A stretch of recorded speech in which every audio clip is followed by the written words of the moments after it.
Eduardo. Hi everyone, good afternoon. Hi, Juan. Hey, one. Oh, ya se secó. Okay, I think, well, there is a bunch of people, so.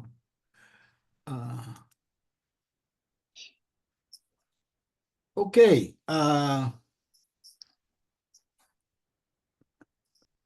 Welcome, everybody.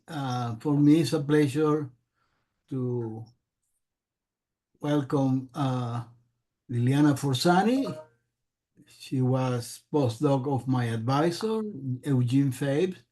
Then she decided to got interested in statistics. She got also a PhD in statistics. She got a PhD in mathematics in Argentina.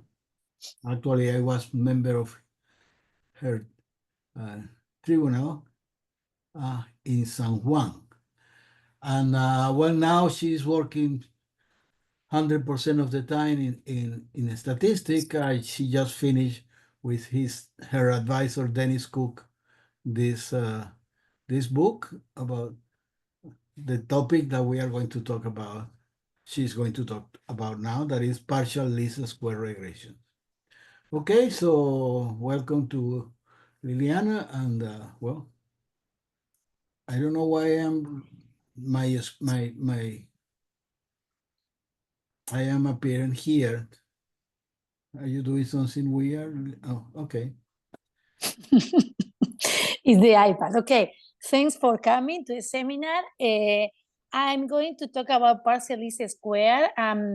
This is our material from different papers. One of the co-authors is here on the talk, listening to me, controlling me maybe.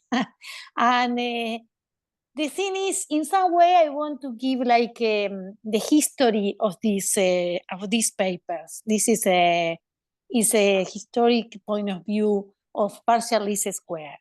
And I want to say, just a second, this is, okay. I want to make a disclaimer that I don't know what is the meaning exactly of the disclaimer, but I consider myself an aesthetician now, and before that I was a mathematician. The problem with all of this is that usually I cannot talk to neither of the public, because usually when I talk to a statistician, this is a very, like I'm saying, very elementary things, but I'm more used to talk with mathematicians. And I think here usually in this talk, there are a lot of people from the math department. And I hope you can understand a little bit of the ideas behind of what we were working since, I don't know, 5 years ago in partial least square. That partial least square, as the title says, it says favored by chemistry, by chemists. I want to talk a little bit because it's a method that it was used by them a lot, but the statistician didn't pay attention until not long ago. The idea is, this is a bunch of paper, and the idea is the following.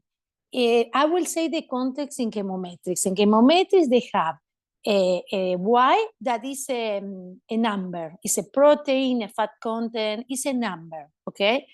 And they have a curve that they make a discretization in P points. The thing is the following. They can get very easily and very cheap the X, but why is very expensive to get? And then what do they want to do? Okay, they want to have, they have like measures, they measure like N points where they know exactly what is the YN and what is the Y. They have the YN, the YI, and they have the corresponding pair of dimension Y. They know this, no? They know exactly this, and now what they want to do? They want to do a model to say how this Y depends on this X.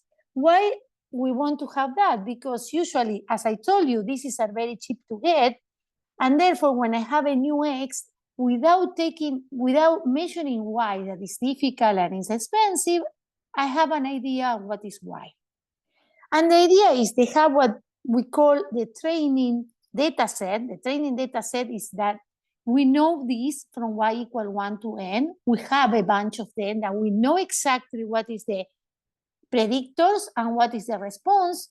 After we model, we like to use that for a new xn that we have to guess what is the y. And to guess, not only to guess, to know what is the error that we can have if we use the model instead of getting the true y, okay? I hope that the idea is clear. And to start, as always, and we work in some non-linear models, but even the linear model is difficult enough. Let's start with the linear model, and the linear model says my y, the y that I want to predict in some way, is a linear combination of my x.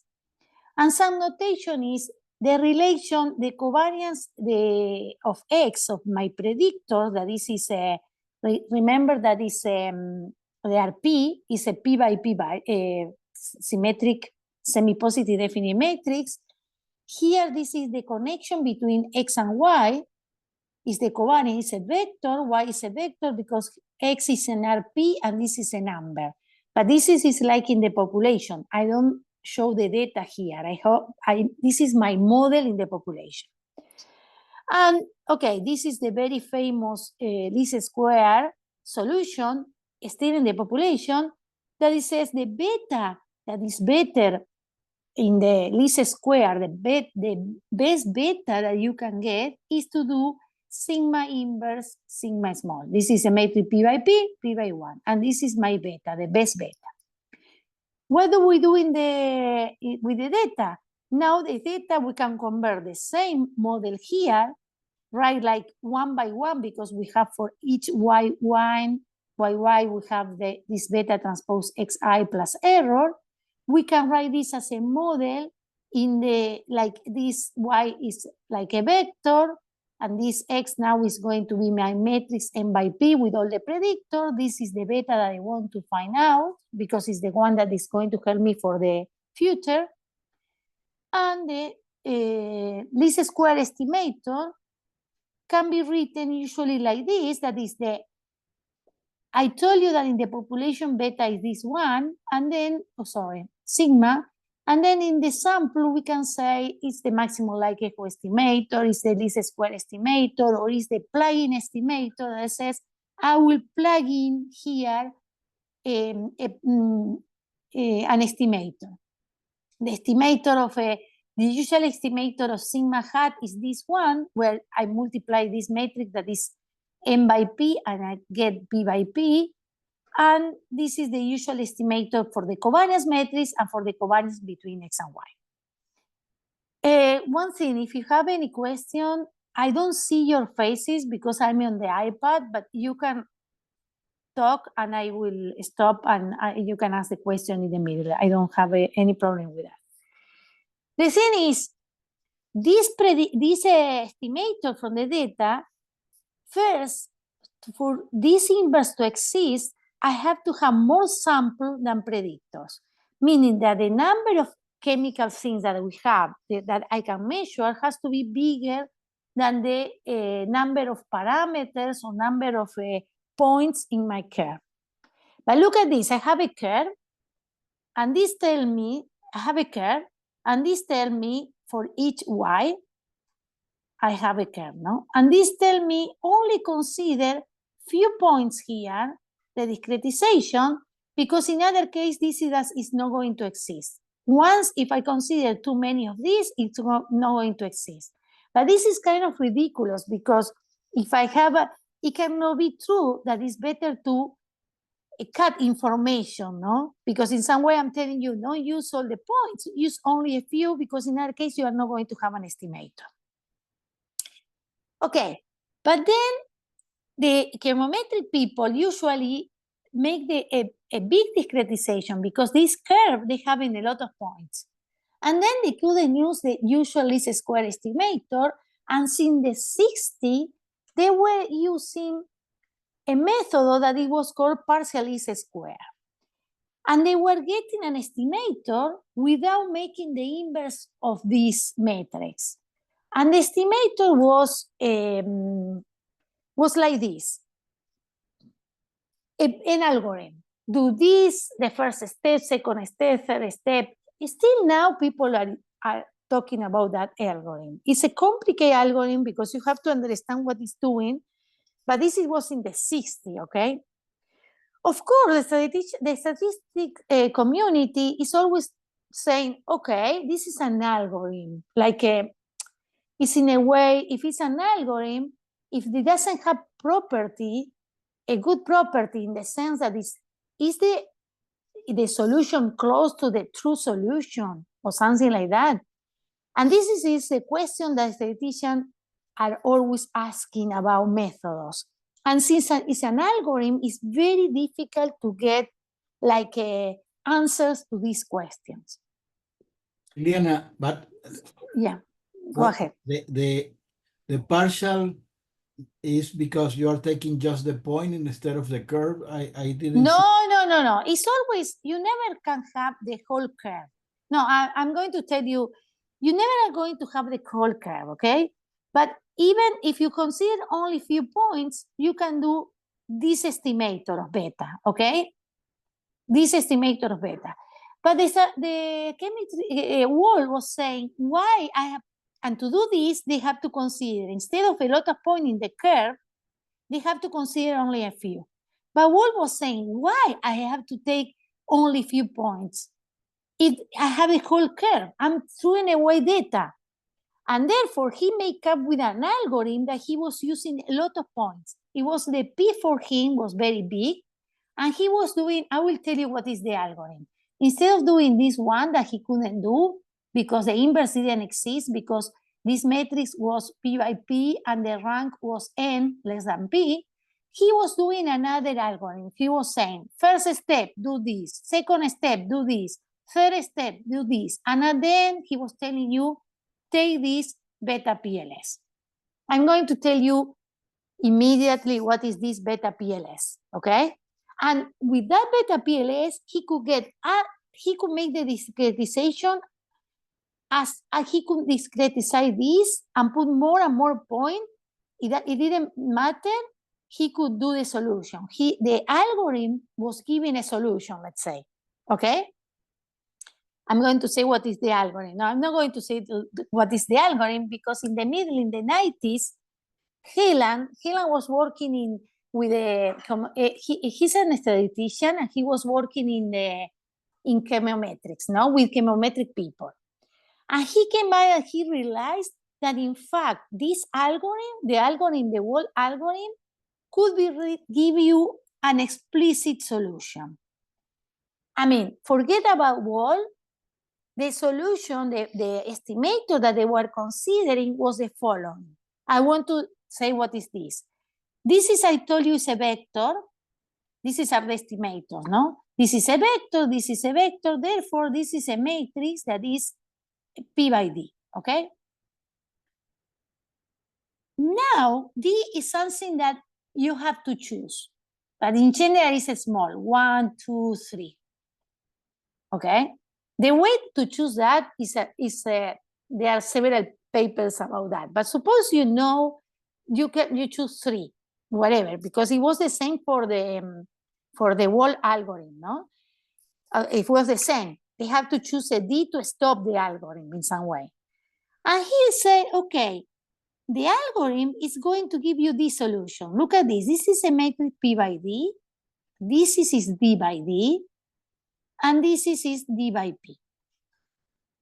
See, if you compare this with the OLS estimator, it's essentially the same. You made a substitution of this quantity, of this quantity here, you made a substitution of this quantity by this quantity. It's not the same. If S is the identity, it's the same. If it's not, but we know that this has problem. What you consider here, you have to do the inverse of a matrix D by D. And even if P is very big, this is a matrix D by D that usually is smaller, and you can take the inverse without any problem.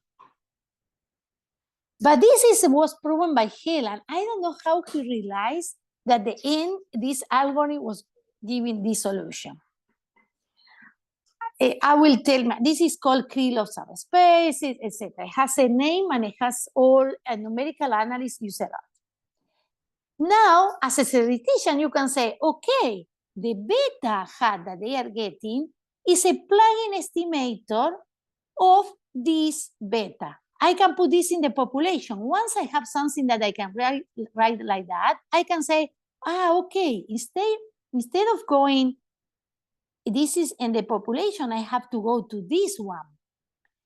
But I can say that the whole algorithm doesn't go to this. It goes to this, okay?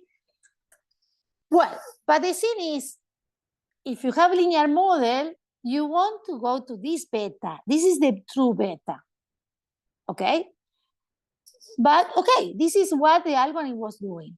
But then in 2013, this was, okay, it's almost 10 years ago, but for me it's like yesterday, Helen went to visit Cook to Minneapolis. Cook was working in something that is called envelopes.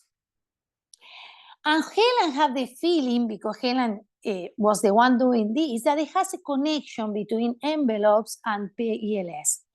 It was no exactly connection because Cook was working in a different type of envelope, but finally they realized, okay, when these two things are the same, and these two things are the same, when these two things are the same, and I will convince you when the proof that they did is more complicated. I will do with d = 1. Suppose I use only d = 1, my S has only one column, okay?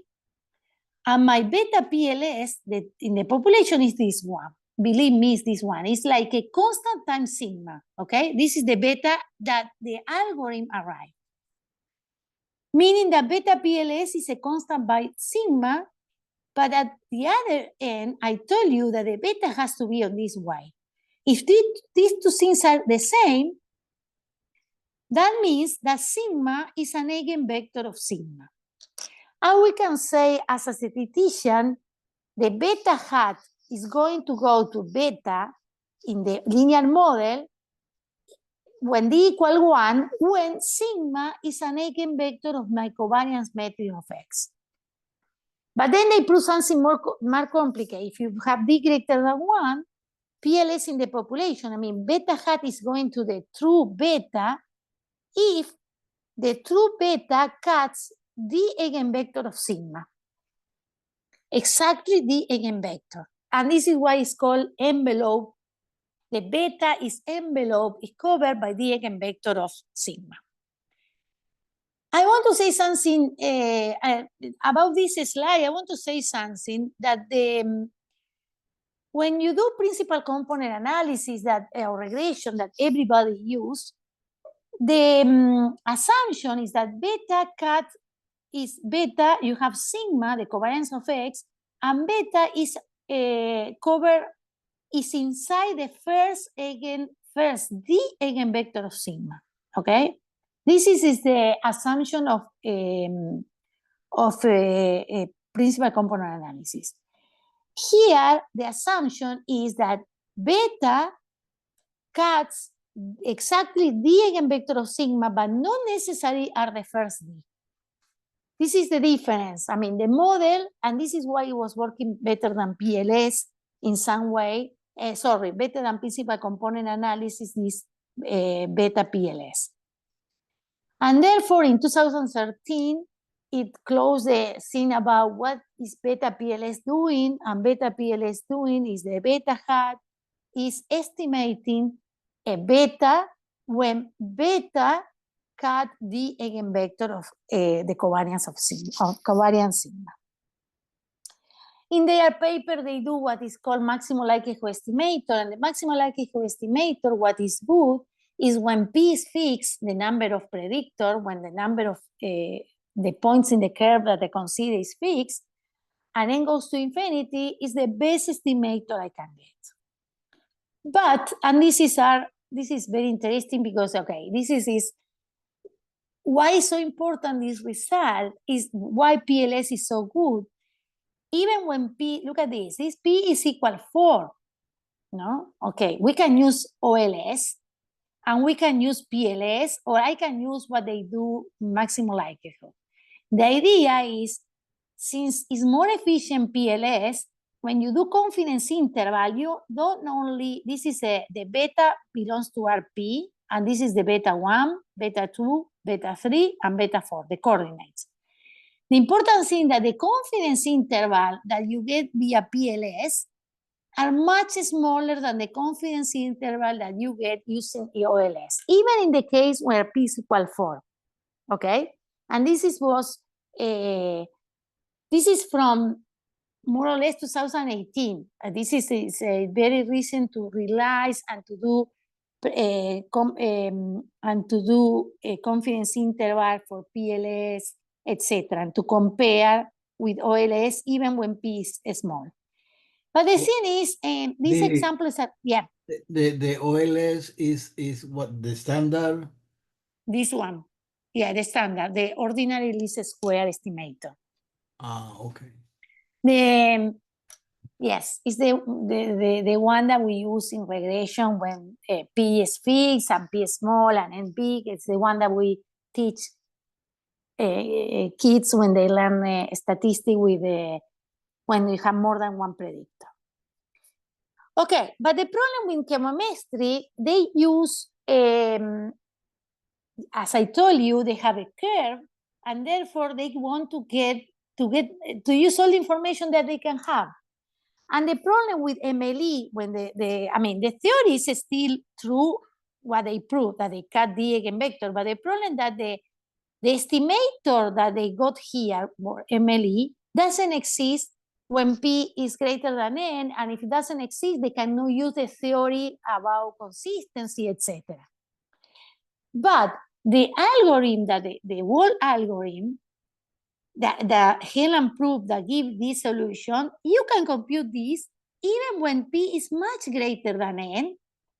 Of course, you need D, because this is D by D, this metric, you need D smaller than both of them. But then it's like a very strange, because it was working very well in practice in 60, and no statistician proved any result for P and N growing. I mean, when P is fixed, of course, it's very easy to prove the consistency, of easy to prove that there is an asymptotic distribution, etc., etc. But there was no solution of that. And moreover, Cheung and Keles appeared in 2010 with a proof that when P is greater than N, the PLS estimator is inconsistent. What is the meaning of inconsistent? That the beta hat doesn't go to the beta. That beta hat transpose, when you have a new xn, we wanted this to go to here. This is not true, they prove. Only it's true when P over N goes to 0. Look at this. This means that P has to be less than N, much smaller than N. And because of that, they gave a version of a sparse version of PLS. A sparse version meaning choosing variable. But I'm not going to talk about that because I want to talk about positive results of that.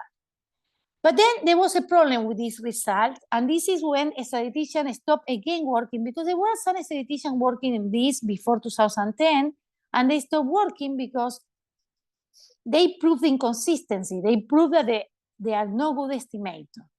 But then you have a dilemma, because PLS was used and still using a lot by chemometric people, and it was working very well. And the reasons can be consistency, doesn't always show how good a method is in practice. But I don't know, people may be wrong about how useful is PLS.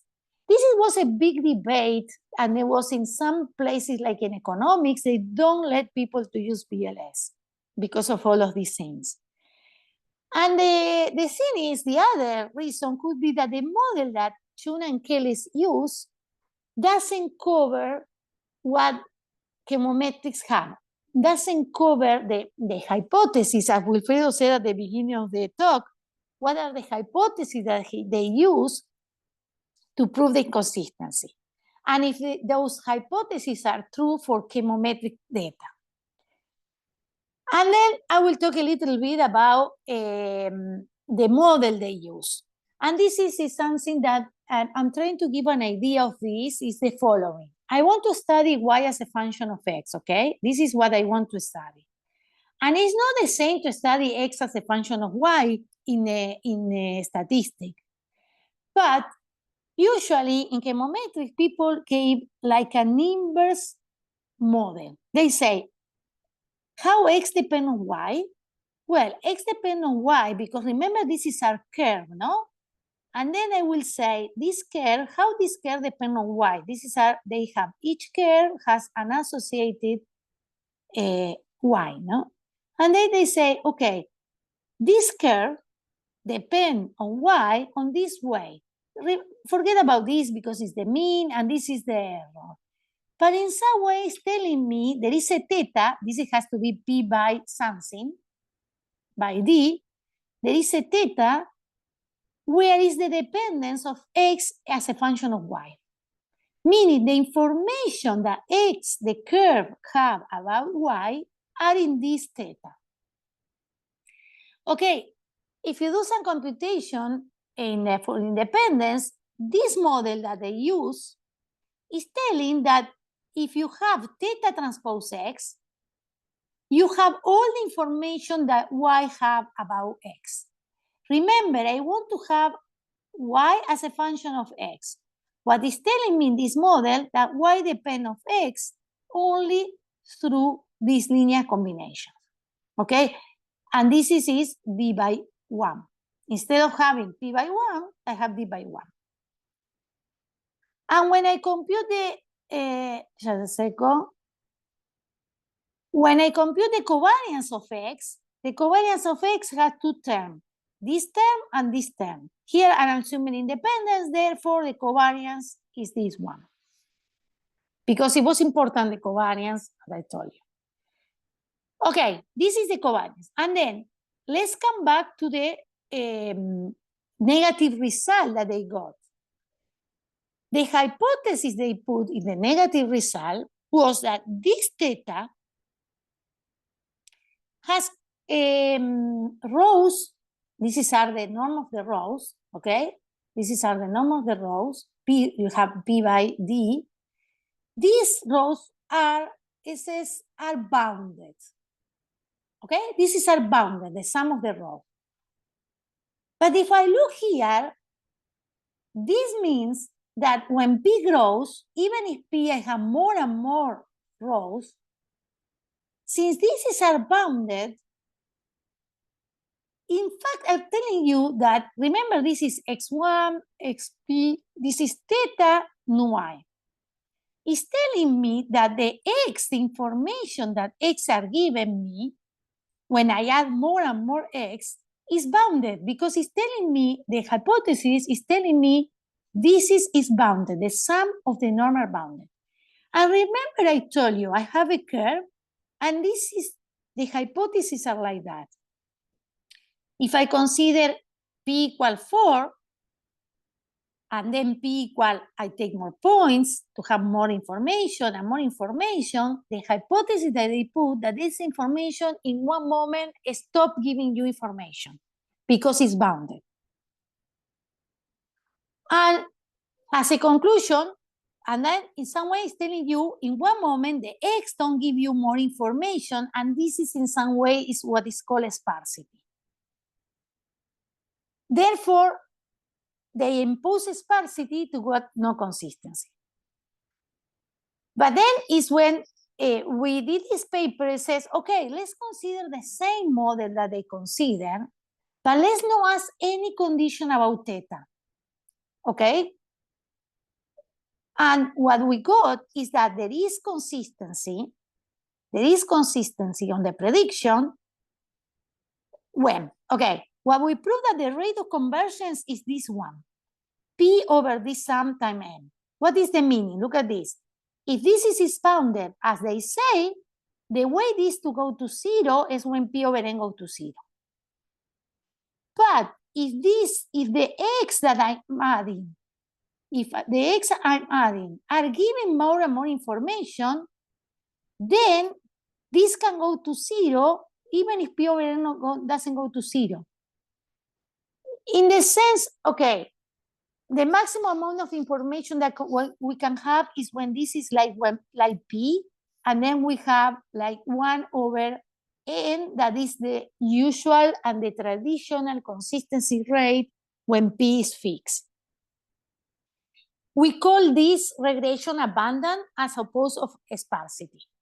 And I want to show you, well, we have a more general result, not only for this model, because we give this model because it's the same that they gave, but usually the consistency is true when you have more abundancy, when X that you add give you information, and doesn't have too many error, meaning in some ways a trade-off between the information of the new predictors and the amount of noise that these predictors have.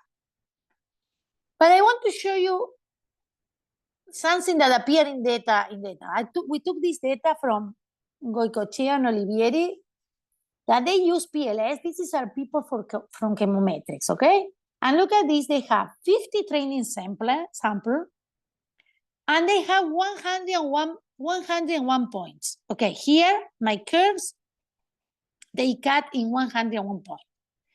They don't use, of course, OLS or least square estimator because they can't. And they use PLS with D equal 4. How do they choose D equal 4? Well, there are a lot of methods to choose the D, but we are not going to talk about that. They choose D equal 4. They use the PLS, the usual PLS. And then they use this data set. Okay, once they have the beta hat, they use this data set that they know the true one, and they measure the error here, okay? This is the error. What we did is the same. We took this data, and to show you that they are like abundancy, we did the following. We have the 101 point data point in the curve, and we did the following. We consider first only few of these points, not all of them, okay? Few of these points. We compute PLS, and we compute the error in the validation set.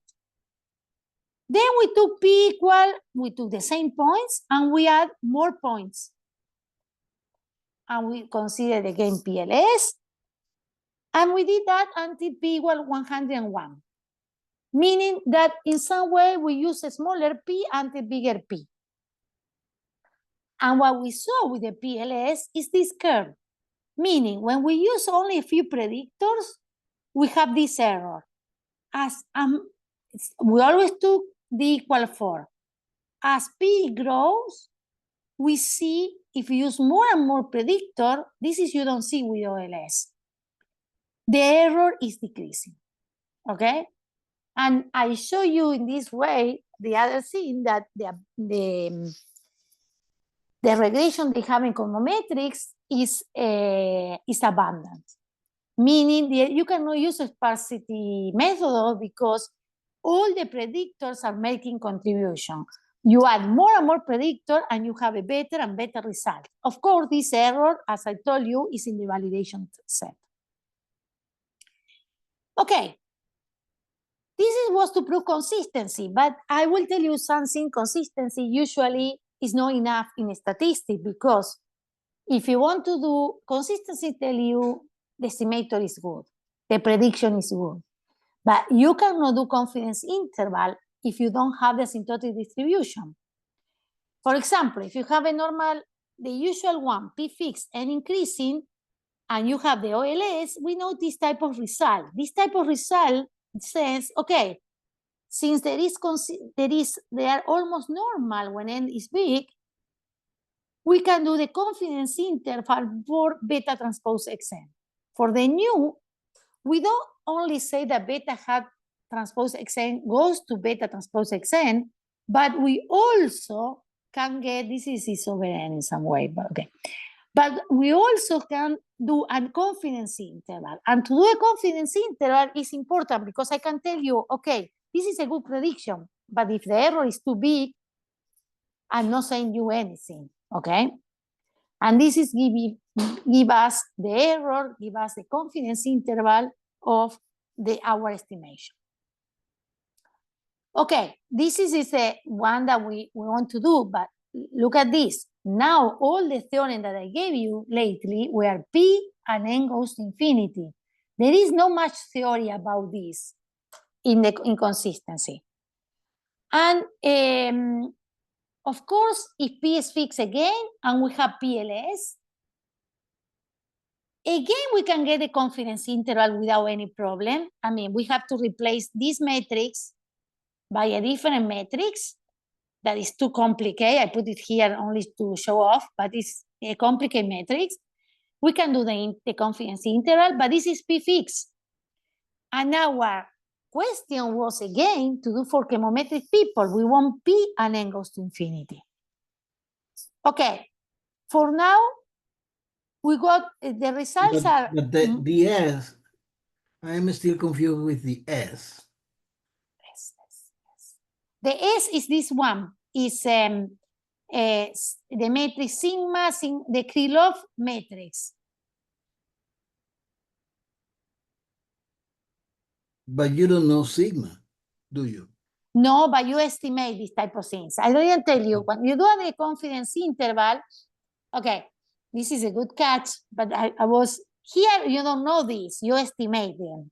Here is the same, you don't know V, because it's the true one, then since P is fixed, there is no problem about using this estimator, okay?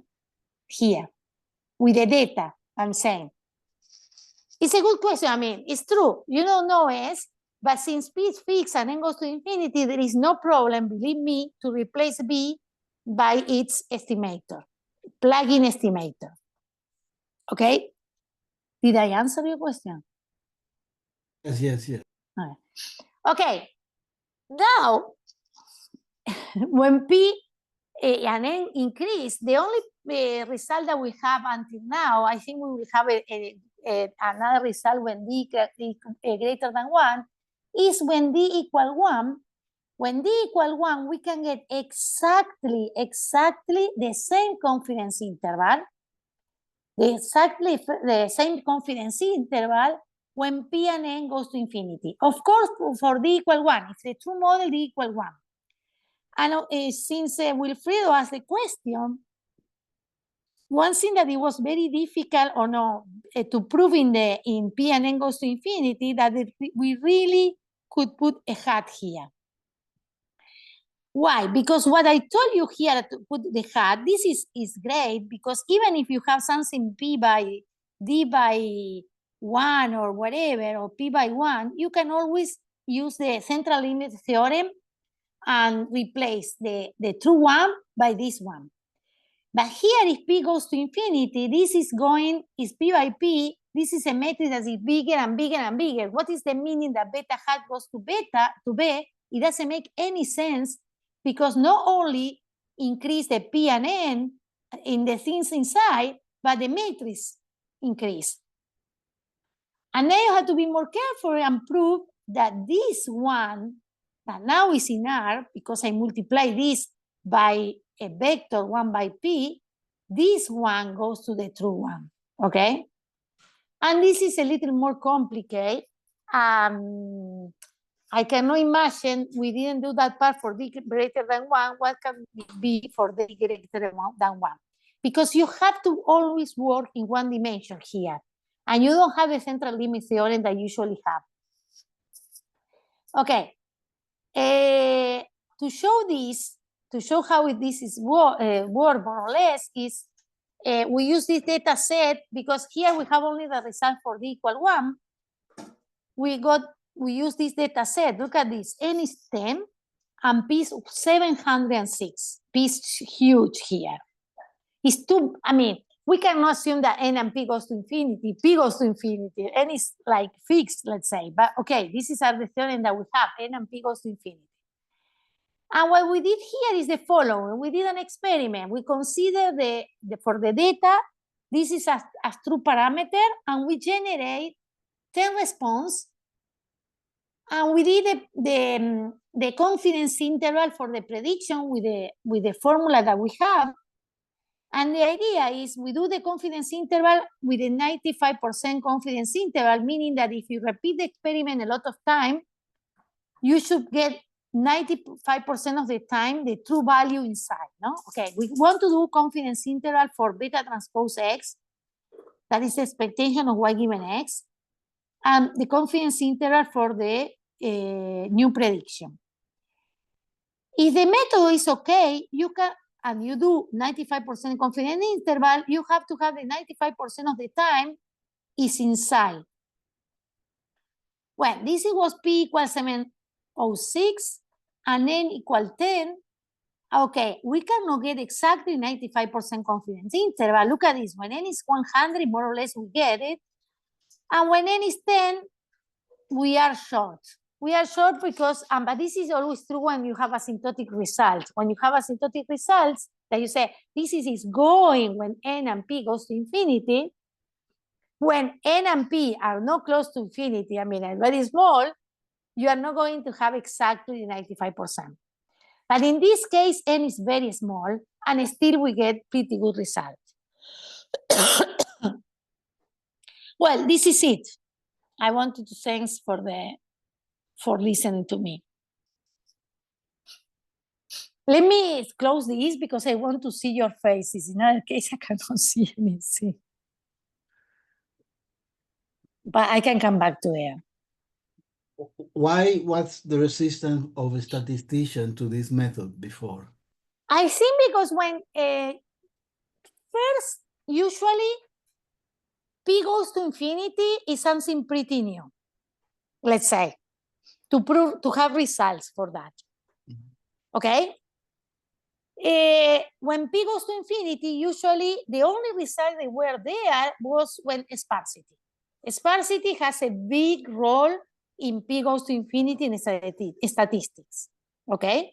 There are a lot of results.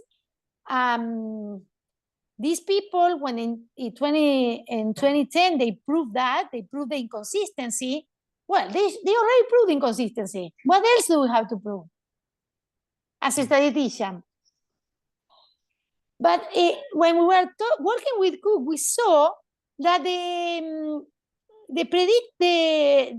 some regression, it was consistent. We didn't understand why. And then we did some computation, and for D equal 1, it was clear that it was consistency when there was this abundancy. And then when we studied more carefully the paper by Kayla and Chung, we realized that they were asking conditions that they are not true in chemometric people. I mean, I don't know, chemometric people don't care about if it's consistent or no, it was working pretty well. But in some way, they were interested in our theory, because in one moment they invited us to write a paper, like a cover paper in partial least square and consistency in the chemometrics journal. It was like a cover, an invited cover paper about that. I think nobody paid attention in the community, but they want some statistician to say, okay, what you are using and you were using for years is a good method. I mean, but I don't see that they see they care too much about that because it's working in practice. That's it. Any question? Yeah. Or comment?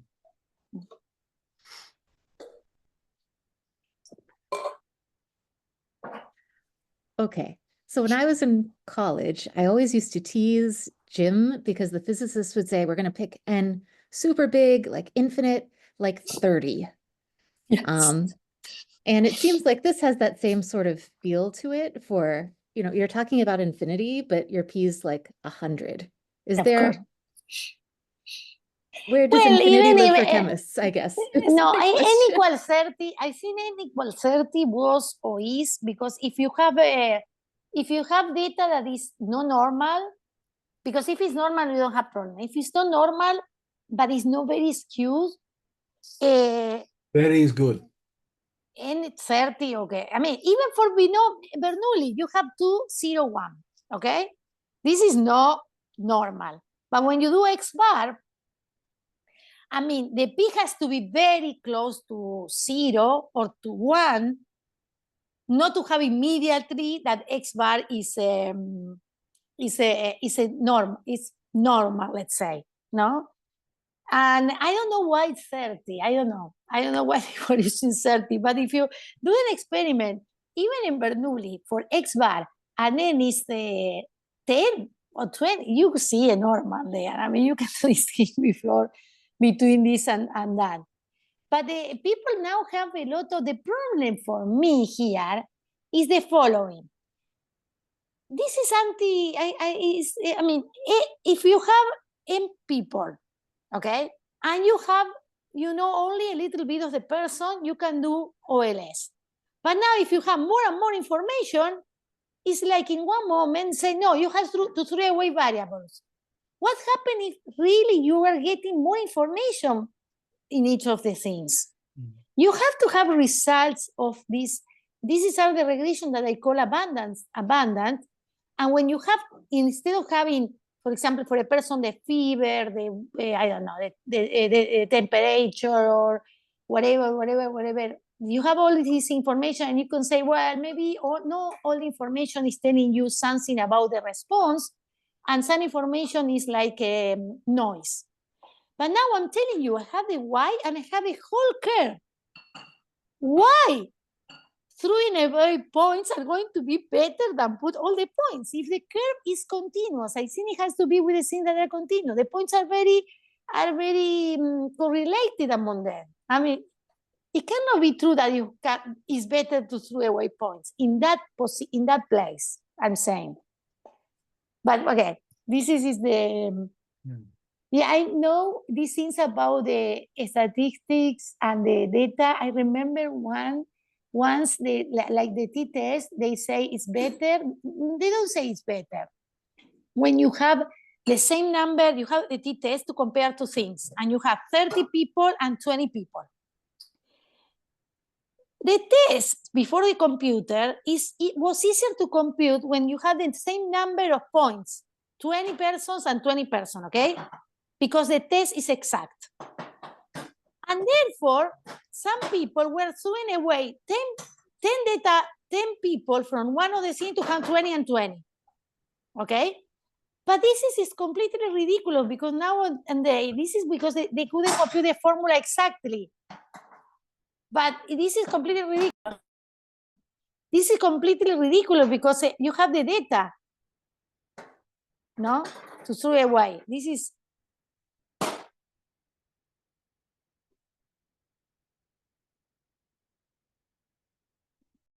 Any other question or comment? What? Well, let's thank Liliana. So this is the last login.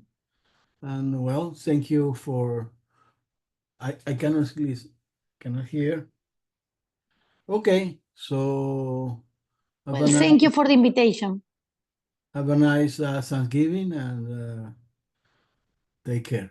Bye-bye. Bye.